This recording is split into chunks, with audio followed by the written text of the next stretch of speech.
Welcome to the latest edition of Dynamic Political Centrism, hosted by Alan Steinberg, produced by Dr. Yonatan Yoni Yaris. Our guest tonight, Mayor Sheena Collum of South Orange, New Jersey. Good evening and welcome to Alan Steinberg. I am Alan Steinberg, the voice of Dynamic Political Centrism, and I'm here with our producer, Dr. Yonatan Yaris. He is the master of technology. He is incisive when it comes to education issues. But from now on, I'm going to call him Doc. That way, if there's another Yonatan around, they won't be confused. We have the Doc with us. So we have a really excellent show planned for tonight. Our guest is a very special person. She is the mayor of South Orange. She is, in my view, would be an ideal, she's going to blush at this, but she would be an ideal candidate for lieutenant governor because whoever the Democratic candidate is, because she is so familiar with the intergovernmental process, which I think is the key to governing New Jersey successfully. And she has basically explicit knowledge of issues, one of which is going to highlight the show tonight, and that's the issue of affordable housing, which I think may even supplant taxation as the major issue in this November's general election campaign for governor. So we welcome to the show the mayor of South Orange, Mayor Sheena Collum. Sheena, it's great to have you with us. Alan, thanks so much for having me. Doc, great meeting you just a few minutes ago, and I'm a fan. I'm looking forward to diving into affordable housing. We will dive into that. Before we get into that specific issue, this month is Black History Month, and I want to make a comment on an experience I had last night. Sheena is amazed at what a sports maniac I am. In fact, I even go to games of teams of mine that are losing, and I am a lover of the borough of Brooklyn. The borough of Brooklyn is a borough rich in diversity. Being an observant Jew, I love to go to the Jewish neighborhoods of Brooklyn. It's filled with Jewish culture. It has Italian culture, it has Asian culture, African American culture, and African American success stories in terms of economic growth, which is something that was held back by the power structure of the white community for years. So I love Brooklyn. My favorite sports team of all time is the Brooklyn Dodgers. And I'll get to the reason for that in a minute. It's something I think Sheena could relate to very easily. So last night I go to the game and I'm wearing my Brooklyn Nets cap. You see the basketball with a big B in the front. Now the team is playing terribly this year. I mean, going to their games, yeah, you feel like you're having surgery without anesthesia. It is a tough team to endure. Oh yeah, it's tough. I mean, the way this team plays, my 10-year-old daughter who plays in a basketball league, I think she could be a candidate for either center or guard. The team is just awful. But I will root for them. I'm 75 now. I hope I live long enough to see this team someday win the NBA championship, when I will dance with my granddaughter and we will dance on Ocean Parkway, which is really one of my favorite thoroughfares of Brooklyn. I love Brooklyn. So anyway, I was wearing this cap. I get on the subway after the game. I get on where it's located at the corner, the intersection of Atlantic and Flatbush Avenues. I get on the train, and then I get off at 34th Street. And a young African-American lady comes over to me, and she says, "I like you." I says, "We've never met me before. I'm glad to hear that. Why?" And she said, "Well, you're wearing a B on your cap, and I know that B stands for Brooklyn." And I said, "Yes, absolutely." I said, "But I've loved Brooklyn my whole life, and I've lived a lot longer for you." She said to me, "Well, I guess you're 20 years older than me." I told her that was the biggest compliment I've had in years because I just turned 75 and she's in her 20s. I'm like Hemingway wrote about me. It was called The Old Man and the Sea. Okay. But but I told her I was 75. She was a lot younger. But I proceeded to tell her the story about Jackie Roosevelt Robinson. In my view, the two greatest Americans of the 20th century were Dwight David Eisenhower, who was a great leader of American war and peace, and Jackie Roosevelt Robinson, who, when he integrated the Brooklyn Dodgers, signed a contract with their farm club, the Montreal Royals, on October 23, 1945, and became a member of the Dodgers, came up, played the next year, integrated the game of baseball formally in the state of New Jersey when he played for the Montreal Royals against the Jersey City Giants at Roosevelt Stadium on April 9, 1946. So he's a major part of history. Jackie Robinson, at that time, a baseball guide had a feature in it that said baseball is a game played by Caucasian gentlemen. And that is a revolting phraseology, but that's the way it was then. But Mhm. they had to eliminate that once Jackie Roosevelt Robinson got into the game, hit a home run on his first at bat, and ended up being one of the greatest players who's ever lived. And Martin Luther King once said, Jackie, if it wasn't for you, I never could have accomplished the things that I did. So this month being Black History Month, I thought that I would honor the month by wearing this cap that features the B of Brooklyn, which had such a historic place in the development of American history and better relations. And I'm delighted to have Sheena with us tonight because African Americans suffered worse than anybody, but it wasn't easy for Asians either. It really was not. And I know that she's a popular mayor in South Orange. She's a delightful individual, has the respect of both political parties in New Jersey. But I would say probably about 20, 30 years ago, it would have been next to impossible for an Asian woman to be elected as governor. There was a lot of prejudice in your way. So, Sheena, you are a success story also, and we're proud to have you on the show. That's So, very flattering, Alan. Thank well, you. having said that, I would like you to tell us a little of your background, where you're from originally, Hmm. where you went to college, your development as a child, and how you decided eventually to get into politics, a game that is not for the faint-hearted. Well, I was born in Flemington, New Jersey. Sure.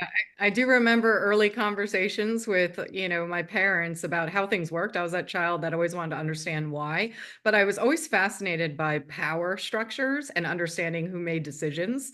So, the earliest memory is like, how do you get a playground, done at a school? And then my dad taking me through that it's a board of education. It's like, oh, okay, how does a board of education get there? I think I've had runs back when I was a child to get on a ballot, only to realize age discrimination was front and center. I could not run for Board of Education at the age of 8.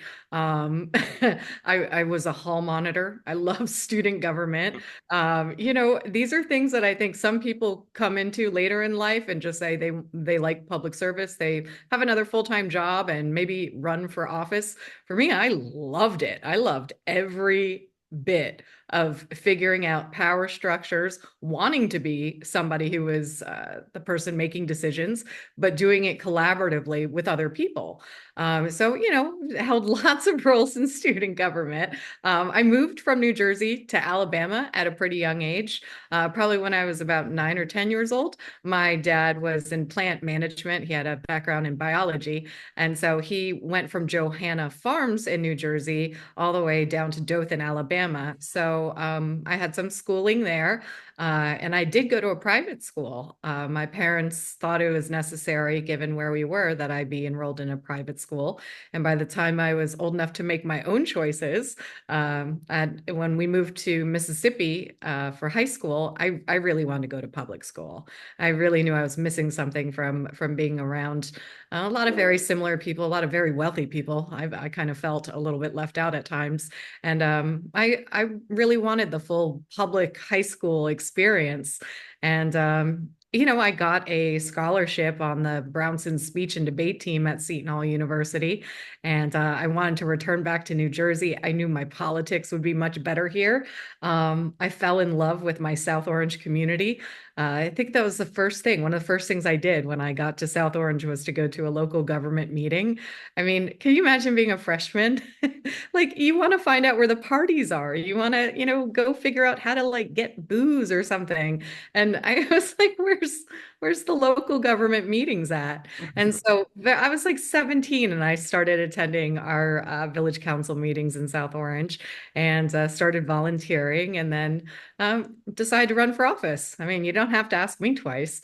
So got involved, was first elected in 2013 to our council, and then became the first woman mayor, first Asian American mayor in 2015, and I've been here ever since. That is a remarkably inspirational story. And I'll tell you why I say that. We have a following of younger people in their teens, adolescents, and we're getting more and more of those.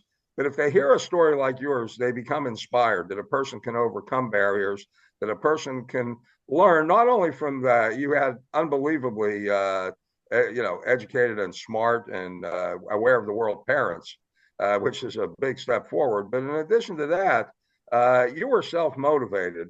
And I feel that a person in politics has to do that.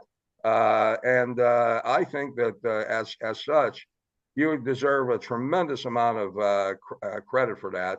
And it's an honor to have you on the show. Now, I want to ask you, when you were first elected, how was it dealing? South Orange is basically a Democratic town. And is it a partisan ballot? There's different acts, like there's the one act that has nonpartisan elections. There's another act that has parties. New Jersey is filled with these different municipal classifications. How was it in South Orange? It's interesting you should ask that because we just changed our charter. We have a special charter. We were and continue to be a nonpartisan form of government, but we are heavily Democratic.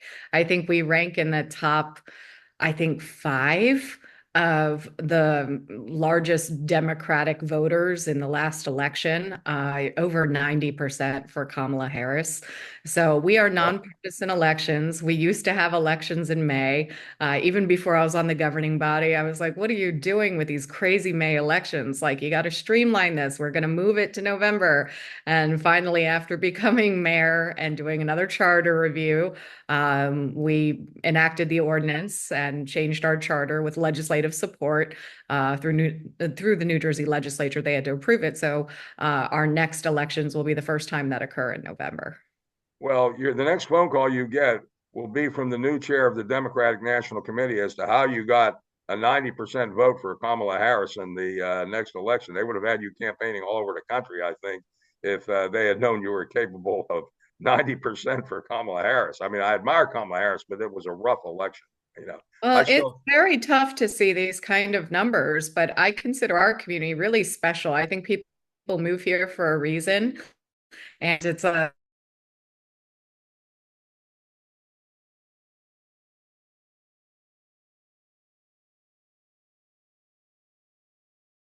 that are being spit on at the national city all the time on intentional integration.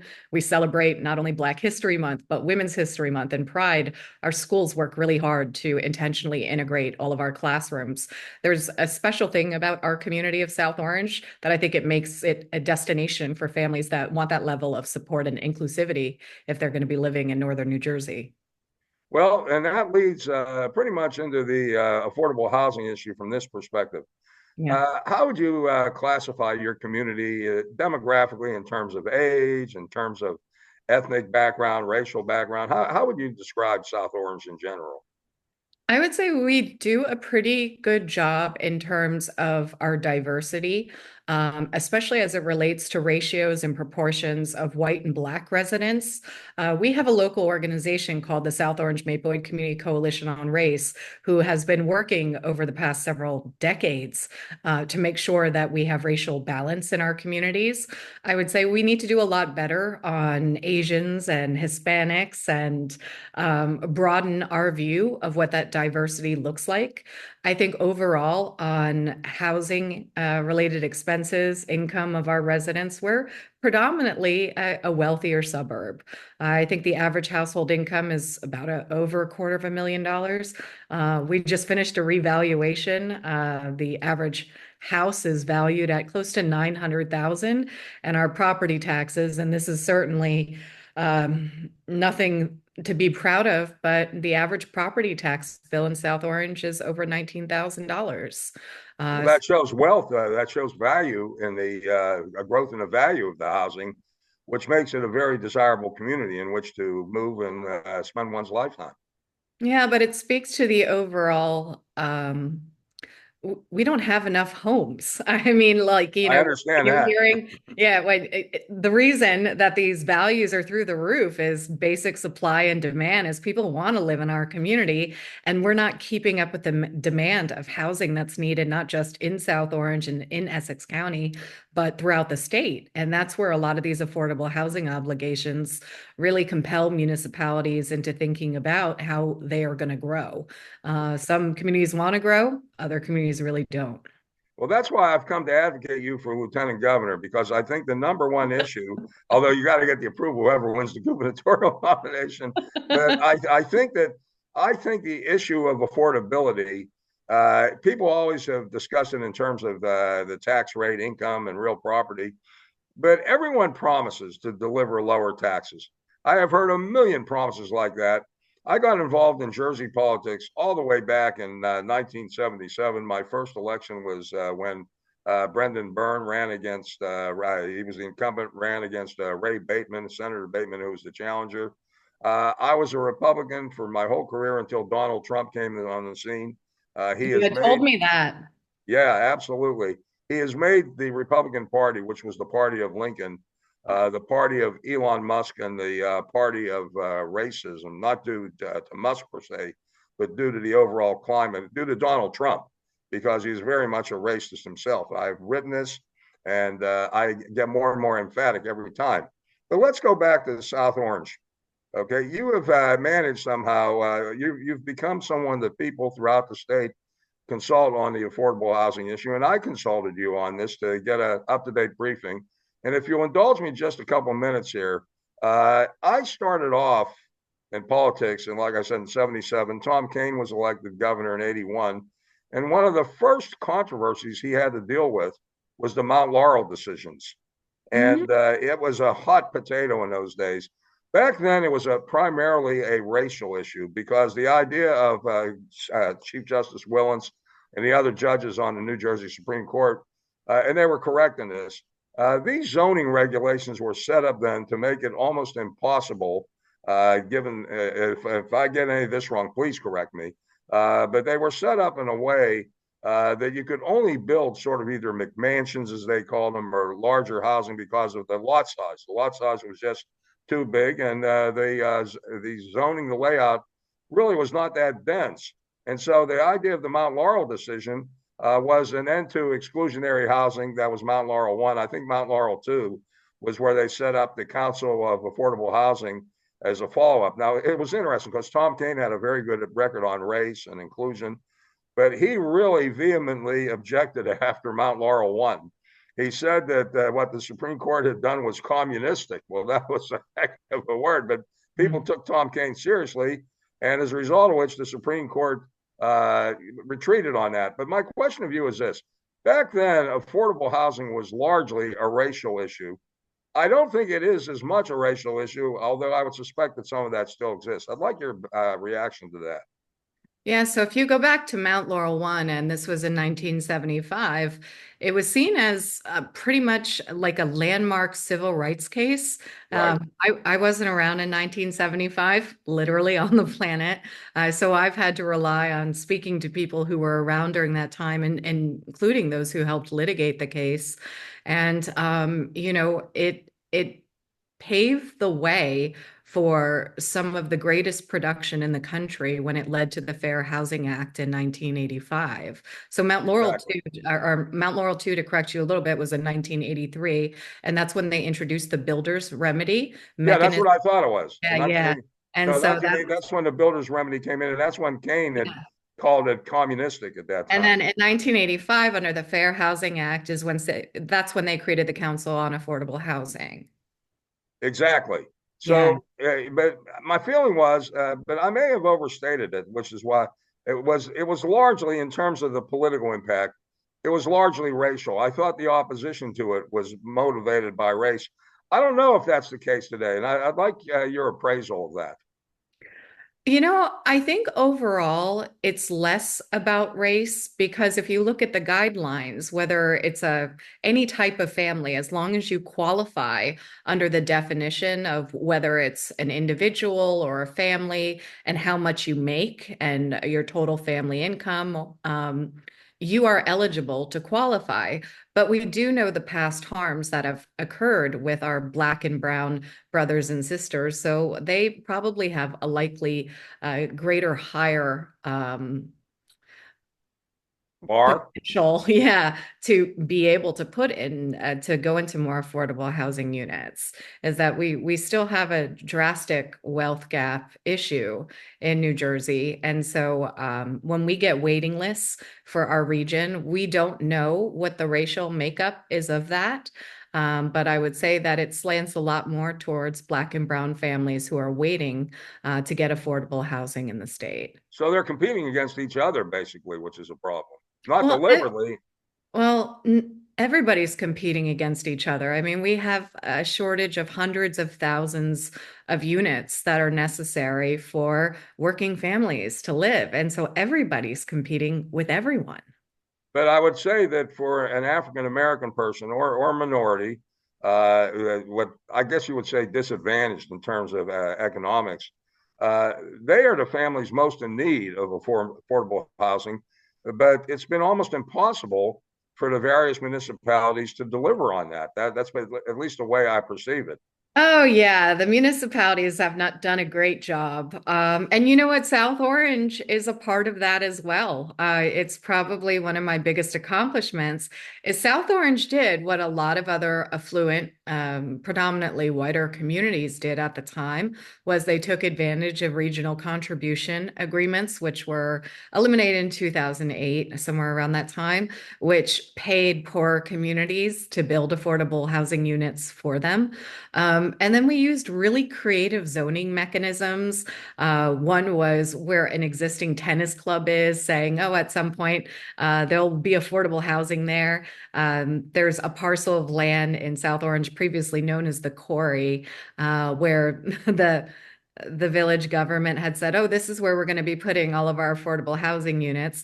But ultimately, it turned into $1 million townhomes. And so, it always seemed like there was a little deception going on in adopting housing elements and fair share plans of things that weren't really realistic. So when I came in, I don't just care about the zoning, I care about the actual construction of units. Sure. So I really want to know that all these units will be built in the 10-year period. And so there was a lot of catching up to do when I came in 2015, and it was kind of righting the wrongs, but then also sharing with the community why we're doing this. Because a lot of people don't like the change of their built environment. You would think housing is a very progressive issue, but I don't think you really see that play out in politics. Zoning reform, these are not issues that I think really take on the interest of a lot of our Democratic candidates and You're correct. of organizations. It seems like housing is the issue where it's like, eh. No, but you're so right because there's a lot of, now I'm saying this in a positive way, not negative. You really have to get into the weeds, as I have discovered in preparing for this show, to really understand affordable housing. In fact, I'm going to ask you for a minute to get into the procedure, but there are two aspects you just brought up, and they both came up at the Republican debate the other night. I would like you to explain to our listening audience regional contribution agreements and give us perhaps a little background as to why they were eliminated. They seem to be working so well at one point. Well, I don't think they ever really worked well. It depends on how All you right, you're educating me. and so if South Orange needs to build, and for your listeners, South Orange is in Essex County. We're home to Seton Hall University. So if our obligation number comes out to 100, and we're supposed to build 100 units of affordable housing in the next 10 years, is it right for us to look at the city of Orange or Irvington or Newark? We had used the city of Orange, I believe, in saying, we're not going to build that affordable housing in South Orange. We want to pay you to build affordable housing in your community. So it moved, again, a lot of lower income families into certain parts of the state. And I think that's why you see segregation that has played out. It wasn't even just the exclusionary zoning. It was aspects such as regional contribution agreements that again continue to move people who have less means into the cities. And Well, I'm glad you very aptly corrected what I said, but you made one more thing clear. No wonder the Republicans at this debate said how great they were, because they're campaigning in municipalities that are not exactly the most enlightened on race. Okay. Donald Trump is not exactly a model for Black History Month. And as such, to the extent that they could keep New Jerseyans segregated from one another, regional contribution agreements resulted in that from time to time.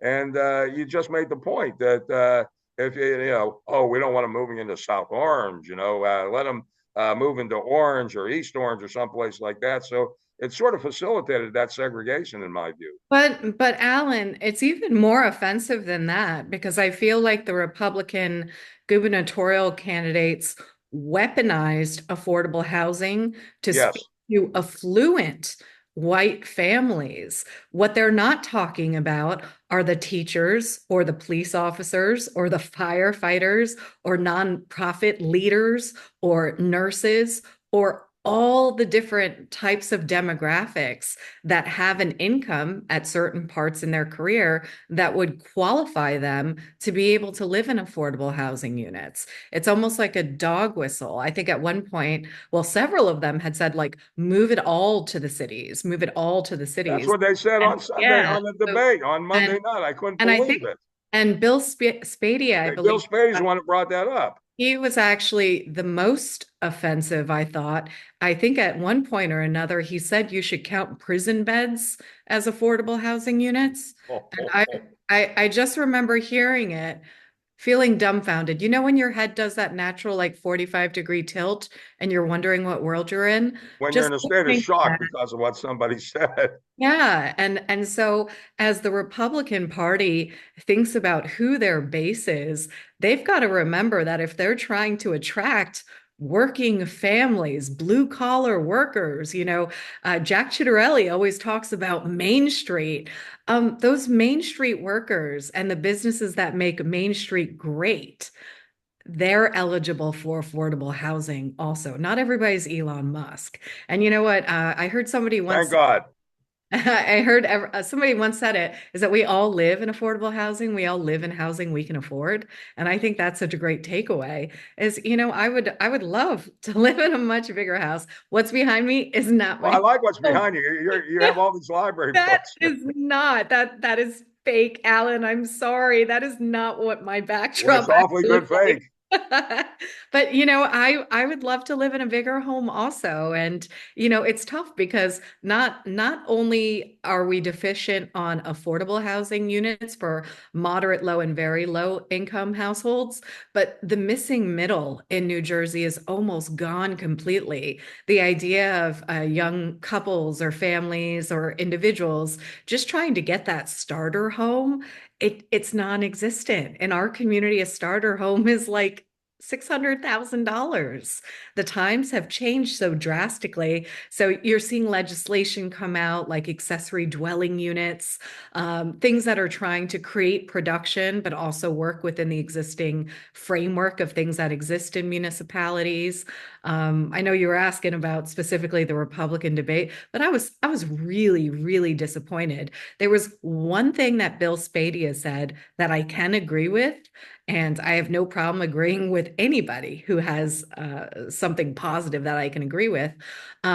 He talked about the inventory of New Jersey transit sites that are across the state that are ripe for redevelopment. I absolutely agree with that. That front and center has to be a priority for the next governor, is that when we talk about transit-oriented development and smart growth, it's something I think most people can agree on is where you're developing housing throughout the state, there should be a strong linkage to being able to have transportation and mass transit available, especially to families who, qualify for affordable units. And right now, New Jersey Transit has excess land all throughout New Jersey that is ripe for redevelopment. They need to be working with municipalities in order to develop those sites. That's exactly where housing should be going. And they're holding on to these sites, and surface parking is the lowest and worst use of land. So that was a good takeaway from him. I'm very glad he made that in there along with offending everybody else. Well, you brought up a very salient point with me. I'm so glad you brought it up. You've done an excellent job tonight in really talking about the politics of it all, which is often missing from discussions on this on television shows. And so this is a great show. But anyway, I want to bring up again what you said about the transit sites. Back when I was the executive director of the New Jersey Meadowlands Commission, I remember Sea Caucus. They had a mayor. His name was Mayor Just. That was a very interesting name for a mayor, but he was a good guy.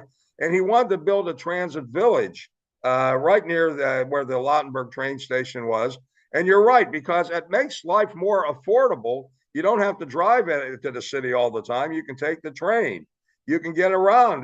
We do have a mass transit system, in spite of all its problems, is better than almost any other system in the country. I get criticized by saying that, but I know that when I go to other states, you go to Florida, mass transit is non-existent. It's terrible. And in New Jersey, we have a system that has problems, but at least we have a system. But I don't know why that transit village, I don't think it was ever built. If it was built, it was after I left the Meadowlands. What has been your experience? You're well known among the mayors. What has been your experience in terms of the development and construction of these type of villages? Have they come into existence, or are they still held up for 20, 30 years? It's really funny you should say that. So South Orange was, I think, one of the first or second designated transit village um, communities. And we really haven't seen much in terms of money that comes back to our communities and other transit villages. We're there, we're at the front end of wanting to lead kind of this smart growth boom. We're ready to put shovels in the ground. And yet the resources really aren't being distributed to the communities who are ready. Good friend of mine is the mayor of Morristown. He's had issues also dealing with New Jersey Transit. There's plenty of other mayors who are like, okay, we got a site, we can actually start constructing, but we need all the agencies to align and there to be a larger framework of state incentives that target these communities that do have infrastructure and that are located near mass transit. So I would say, other than, getting a ribbon and calling ourselves a transit village, we need infrastructure money. We need to make sure that our trains are on time. A lot of our developments that we're putting around our transit facilities, we've reduced the parking ratios significantly from what typically used to be either needing 3 cars or 2 cars. We're now at 1 car, and that was premised on having reliable transit. I think you're more kind to New Jersey Transit than I would be. These Maybe so. summers, winters, falls of hell. I When take it all the time. it's until you live that commuter lifestyle and you know how disruptive it is, you just stop altogether wanting to use New Jersey Transit and you try and find alternatives and you want to use your car or you're trying to carpool. A lot more infrastructure money is going to need to go into New Jersey Transit if we follow a large state plan of we're locating people where there's transit opportunities. The transit is reliable, so we're reducing parking ratios. We have higher density of housing, and we have more people who are able to get around the state without using their vehicles. Well, I am kinder than a lot of people are to Jersey Transit, but I'm not saying this defensively. I'll tell you why. I am the designated babysitter of my granddaughter. So I go in, I'm also a fanatical New York Met and Brooklyn Dodger fan.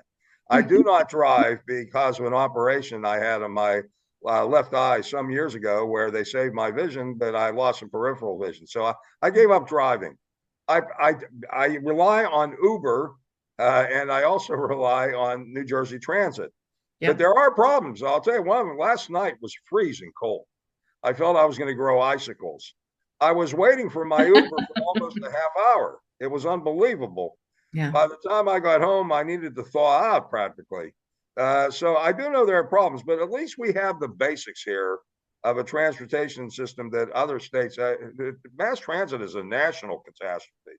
It really is. It's you go to California, they always wonder how they can construct a system that isn't threatened by earthquakes. New York is not. New York I think is somewhat deficient, but we do need to fund that more. But when you try to get more money from the state for the infrastructure that you need as a foundation, for affordable housing, what is the reaction you get politically and policy wise? There's not enough to go around. And that's why I think you need strong state and regional planning because every legislator, the governor's office, et cetera, you just want to divvy out things to make sure everybody gets some rather Right. than thinking the large scale of where are we doing a lot of housing? Where do we need to invest the infrastructure? Where do we need to preserve land from development because it's environmentally sensitive or, it's the area that provides us with our drinking water.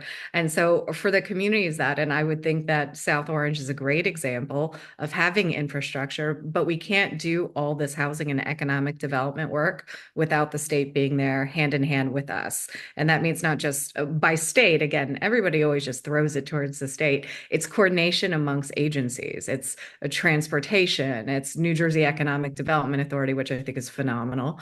The Department of Community Affairs. We have to work with the New Jersey Department of Environmental Protection. And so when you align all these goals and you know kind of what your strategic plan is, then you start working with those communities who are ready to grow, have infrastructure, and are at strategic locations that advance alternative transportation for its residents and for low income households who are coming in and typically are relying on mass transit more than those, suburban homes that have 3 cars in their driveway. Right. Well, I think you bring up the point of financing, and there just isn't enough revenue, is what you'll hear in Trenton. My Mhm. question is, I'm going to suggest something that if I was running for office, I would have no chance. And what I've thought for a long time is that there has to be maybe some surcharge on those who use New Jersey Transit. It doesn't have to be a lot, but it can be a tax levied specifically for that. Doesn't, like I say, it can be very small, but it could defray the capital construction. I think we're going to come to that point. I don't see any other way unless someone is more inventive than I am. I think that the riders of New Jersey Transit are very smart and thoughtful people, and they're willing to spend money for good and reliable service. I agree. They know costs are going up, labor costs are going up, construction costs are going up. They're very thoughtful individuals. When you present them with a fare increase or a surcharge, whatever it may be, I think most, I'm only speaking from those that I know, are willing to make that investment and pay a little bit more, but they actually have to see the results of that. Right now, they're paying more and they're getting less. That's a losing proposition for any commuter. And just on the communication alone, finding out about things at the last minute, our most vulnerable residents, those who have disabilities, I think thinking about how New Jersey Transit disruptions really impact those who are most vulnerable is really problematic. If I'm on the train, maybe I'm going to be mad, maybe I'm going to pull out my MacBook Pro, whatever. But what people were seeing during the summer of hell, summers of hell, falls of hell, winters of hell, And the is COVID of hell when they weren't even operating. you're Yeah. you're you're standing room only. You're trying to run to another connection. You're trying to flag down an Uber. These all these different things compound themselves. And then what we also hear, obviously, from families is what do you do when you have obligations at home? This isn't just a matter of getting home a little bit late.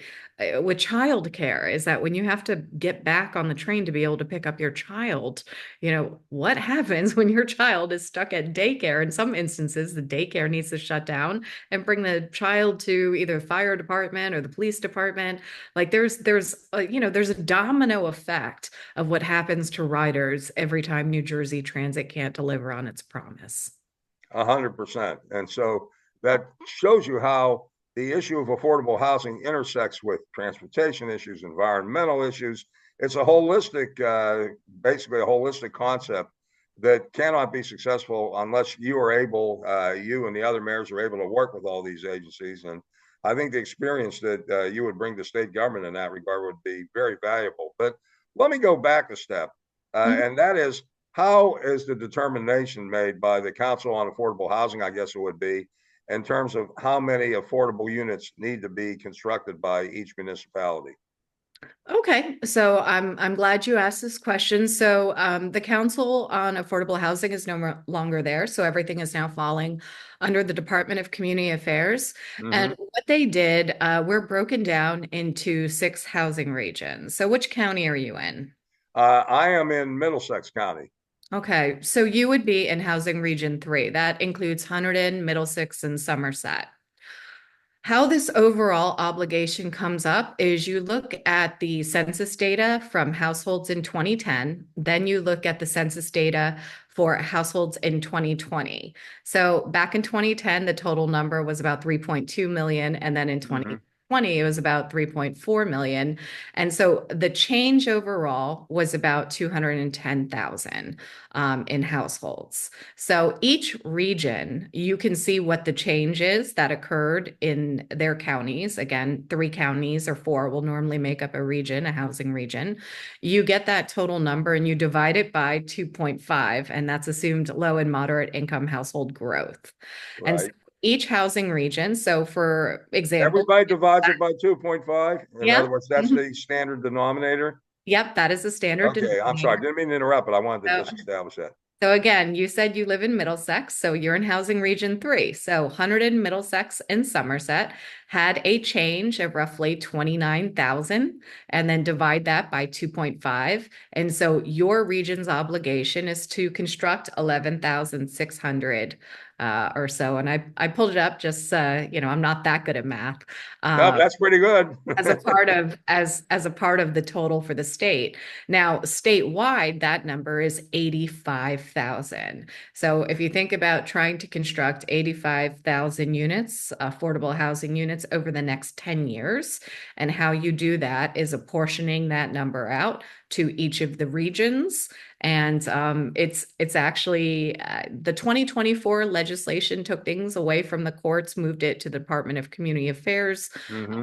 Hopefully, there's going to be a lot less litigation, but we already started off with litigation, so I feel I'm a little bit more of a Pollyanna. And then that overall framework that I just spoke about is that individually, the way that they get allocated to the towns is, first there's a big broad exemption. Any municipality that's considered urban aid is exempt from any level of allocation that comes from this prospective need over the next 10 years.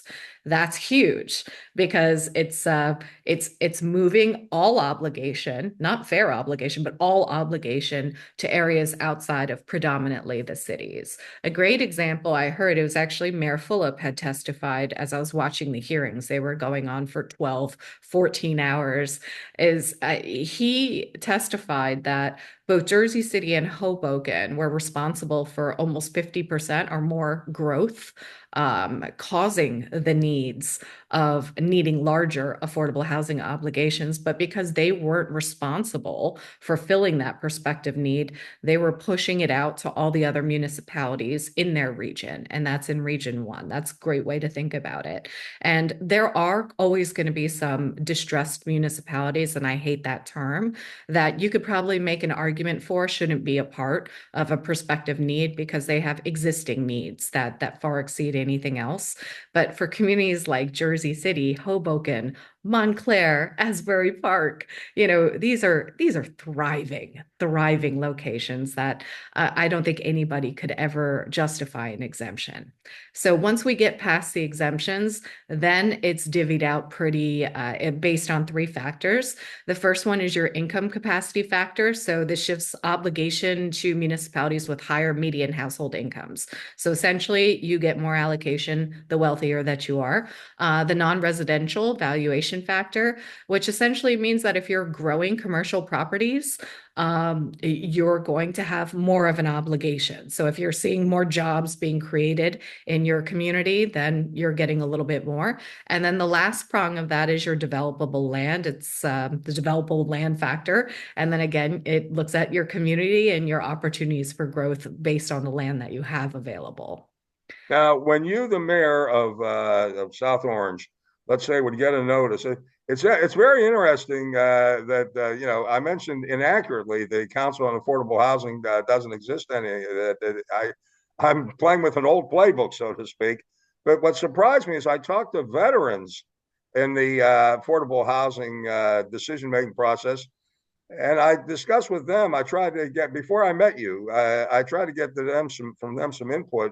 And they said, so many of them said, I've never read the new law. I mean, that was incredible, including some of I won't mention names.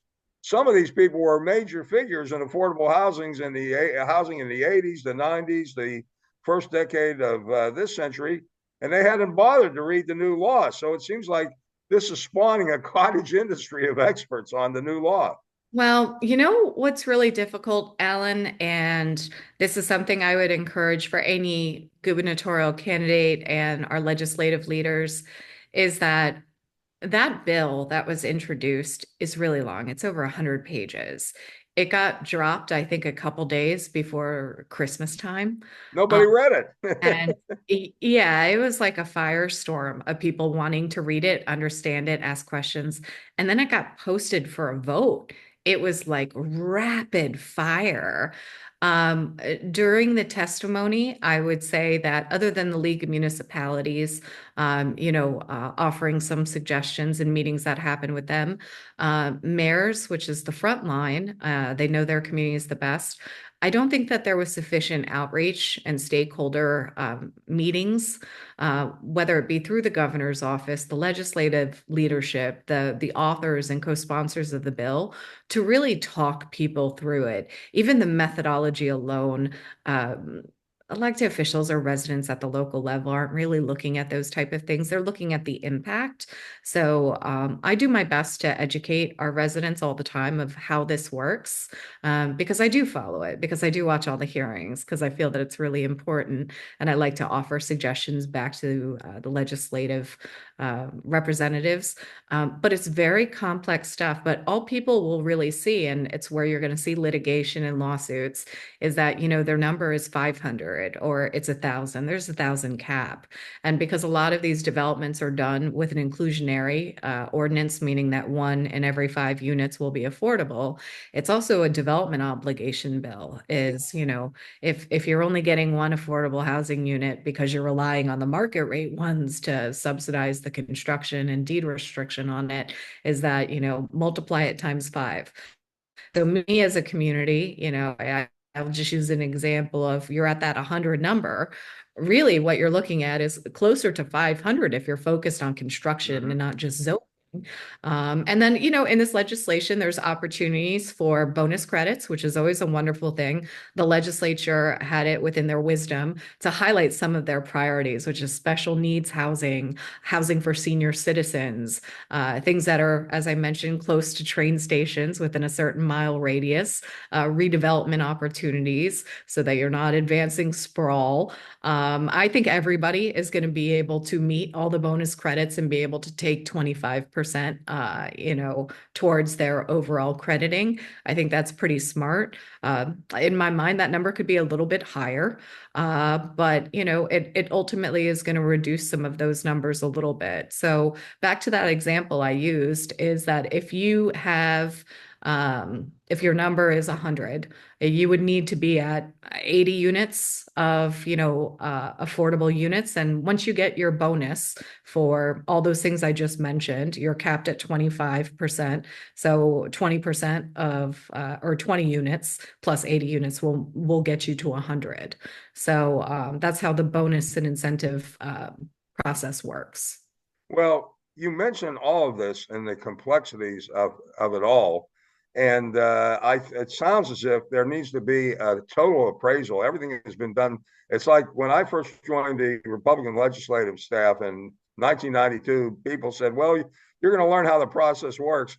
And it's like trying to see how sausage is made. A lot of junk goes into it.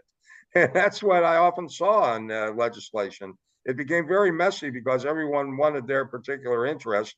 And I think it's going to be incumbent on the next governor to really take leadership and to really act as the central focus at the Department of Community Affairs, for example, to really focus on this and get a comprehensive solution. But let me go to the next topic, and that is, you're a mayor. Mayors are under assault by the Trump administration. You're not going to get any federal money. The state is pleading poverty every time you ask for more money. They're saying they don't have it. I think the mayors are going to be wanting to get together and really band together on a bipartisan basis to make your cause heard. Tell me a little of what's going on behind the scenes in terms of the mayors versus the state to a certain extent, and in terms of mayors versus the federal government. Well, we're trying to keep an optimistic outlook and, smile and say we're working on it, but it's been a terror. It has been absolutely a fire drill. I think it's intended to cause chaos. I just got a notice from Climate Mayors. I'm a part of their email distribution. And so we're considering signing on to an amicus brief. And whether you're in a Democratic district or Republican district in New Jersey, what Donald Trump and Elon Musk are doing impacts everybody. And so this is not a partisan issue. It is simply going to hurt so many families, individuals, organizations that support all levels of the community fabric of New Jersey. These aren't partisan issues. They're not just geared at climate change or DEI or these sound bites that come from the administration. In fact, one of my work colleagues, professional colleagues, he affiliates as a Republican, and one of the organizations that he does great work with in the state was impacted by the freeze right away, and he couldn't make payroll until the judge stepped in. And so legislators all throughout the state are going to be hearing both from Democrats and Republicans and independents about how this is really playing out at the local level. Well, okay, that leads me to two questions on this. Number one, when you get your notification of what your need is, what you need to do to meet your affordable Thank you for housing joining us obligation. for the latest Is there edition of usually some Dynamic kind of Political schedule Centrism. or deadline attached Check to it back as each week to for our when newest they episodes, anticipate and you you can should be catch able past to episodes fulfill, for online want of a better via word, your YouTube and quota? Spotify, and please subscribe to So our you Substack. jump topics again. Okay, going back to that one. Yes, absolutely. Oh, I jump around a lot. I've noticed Alan the jumper. So, as a part of the methodology that was released in the 2024 bill, the Department of Community Affairs under Commissioner Jackie Suarez, who again I believe is sensational, provided the numbers as soon as possible using that methodology back in October. And so the first deadline was at the end of January, literally a week ago, for municipalities to compare what the DCA came up with using their data sets and what we looked at following the methodology, if there were any discrepancies, and to submit that. So that was the first resolution that we're taking action on. Some municipalities, it was interesting looking. We said zero. We said we're good with the DCA numbers. They were calculated correctly. I think there might have been a deviation of 1 or 2 out of 163, and we're like, oh, forget about that. We're just going to do what the DCA produced. Other towns I've seen took pretty big liberties with what they're saying the reduction of their numbers should be,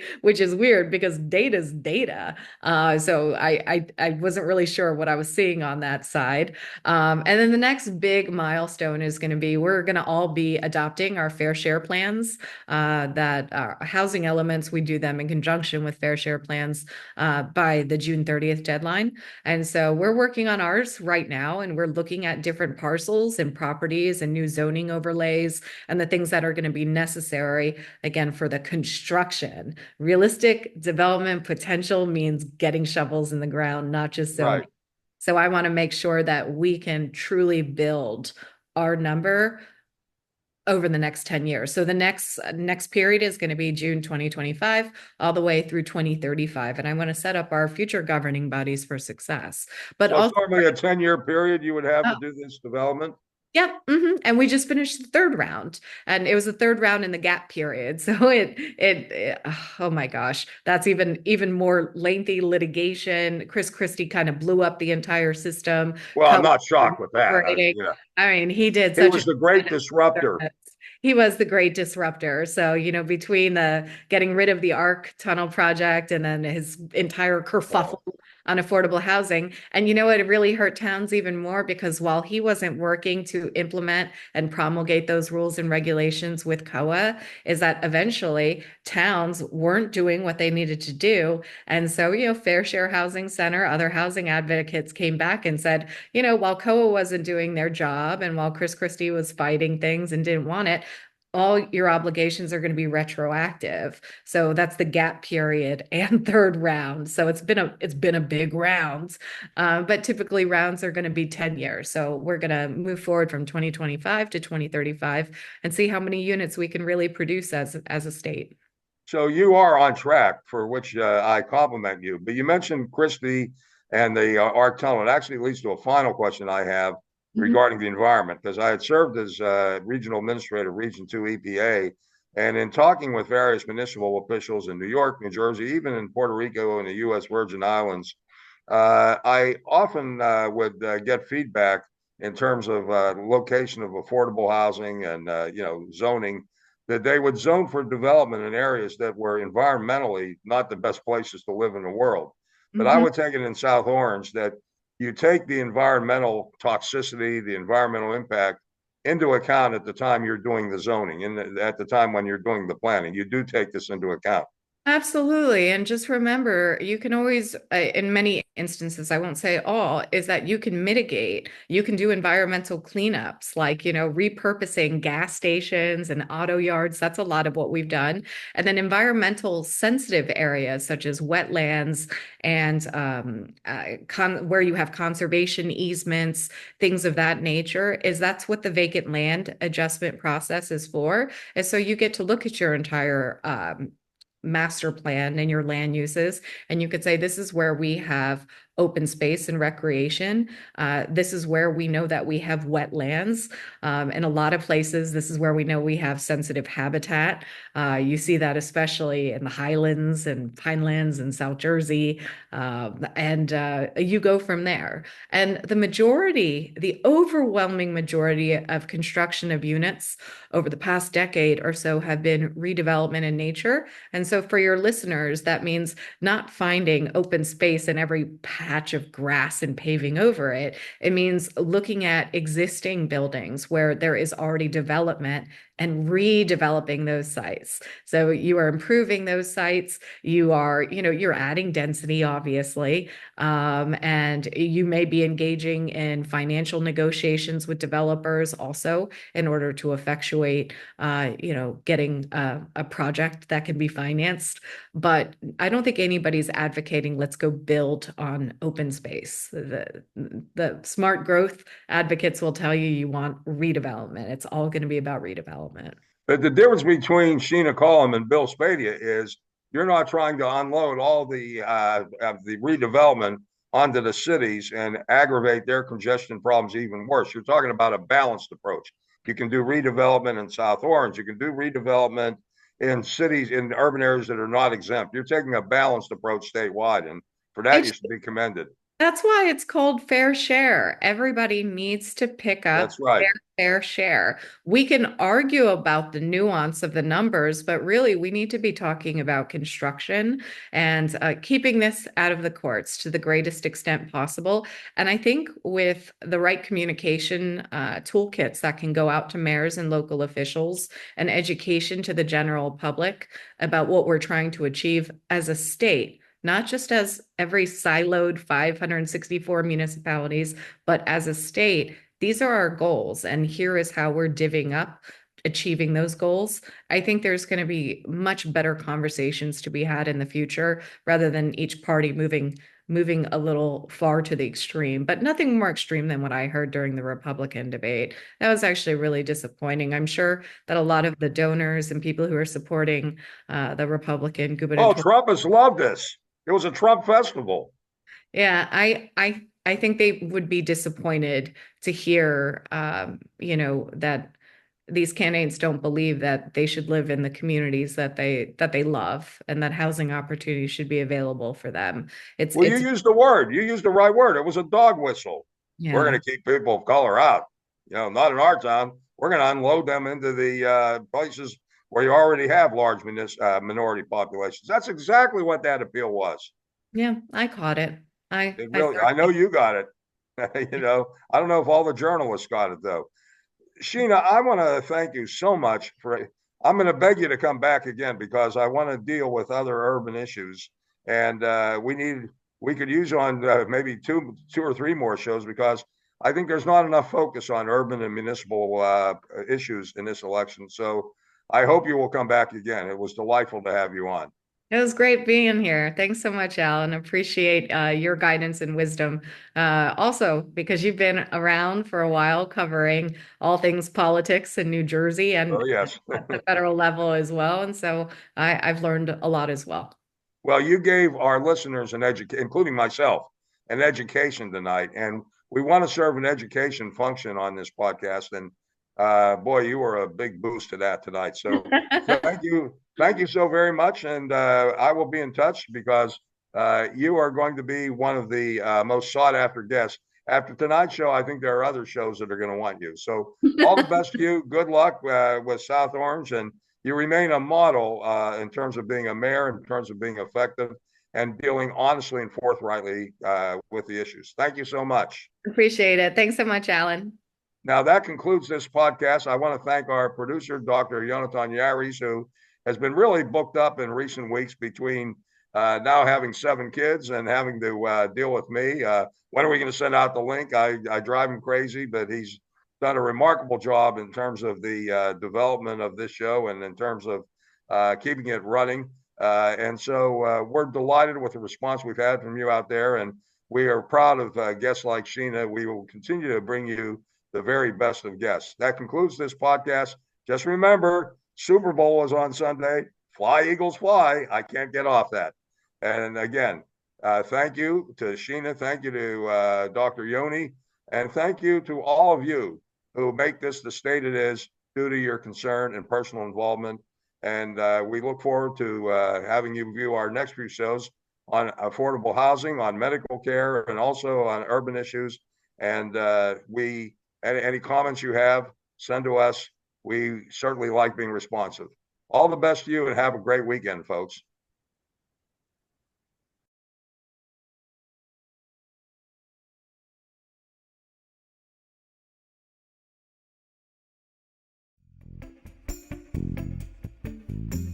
Thank you for joining us for the latest edition of Dynamic